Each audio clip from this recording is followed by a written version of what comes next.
Si tu suis les vidéos d'Info Migrants, tu sais certainement ce que signifient les mots remise migratoire. Car toi aussi, tu envoies peut-être de l'argent à ta famille restée au pays.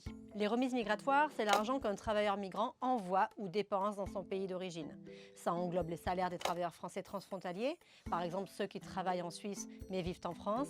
Mais il s'agit surtout des transferts d'argent que les migrants effectuent vers leur pays d'origine, souvent des pays en voie de développement.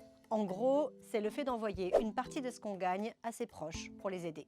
À l'échelle mondiale, ces sommes d'argent sont en augmentation et ça attire les critiques. On fait le point.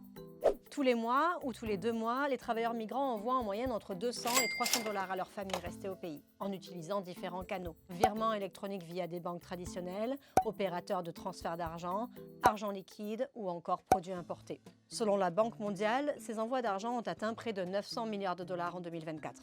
On voit sur ce graphique que les sommes augmentent d'année en année, et ça peut s'expliquer par l'augmentation du nombre de migrants.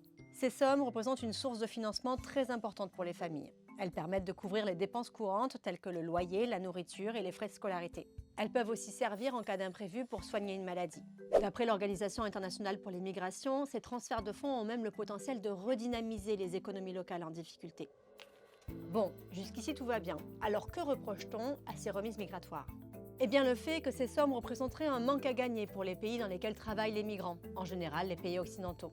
Certains, du côté de l'extrême droite, fustigent un impact négatif sur la consommation et sur les recettes fiscales. C'est pour cette raison que depuis l'été dernier, les États-Unis de Trump taxent ces transferts de fonds.